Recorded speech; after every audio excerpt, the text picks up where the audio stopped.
cikinsa, sai dai wajen hanzarin mata ba sa ga maciji. Lafazin so. Kin san fa akan ki ni fa zan iya yaki. Lafazin so. Ni fa da kauna ta bare kwanda a ce a mun baki. Lafazin so. Kai ni fa da in kasa fa burge budurwata fa kwanda sai na tawa samu yan kwana su feshe da ruwa ba abin da ya same ni. Na me tabbatar miki zan iya zulluma rijiya. Tage Projection za su ci gaba da kawo muku wannan ƙatasin shiri mai suna Lafazin So.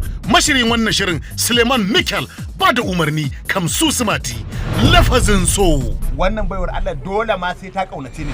Wannan shirin zai rika zuwa muku ne duk ranar Asabar misalin karfe 8 na dare a tagwayen tashoshinmu Ayatullahi Tagi da kuma Tage Entertainment.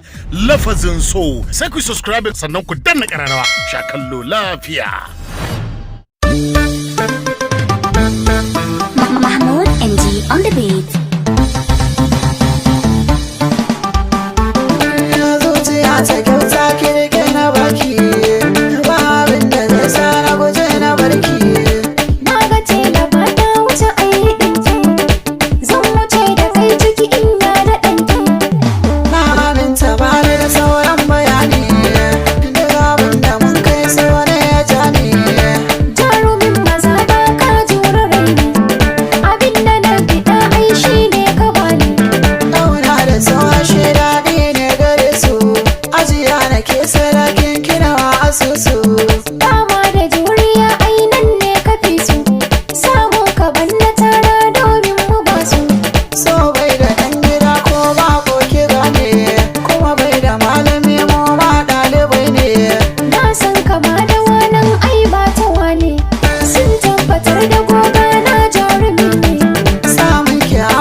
Tunda aikin mu guda da ke kawai jara gama. Zantukan naka suna saka wa ruhi ya tsuma. Zuci ta karɓi ta yin kaza na jure hidima. Alamar ƙarfi tana wurin masu kiba. Wanda bai san ya gane mu tare ba zai gano ba. Zancen naki ya saka mai a sanyi. Ban yarda mu rabu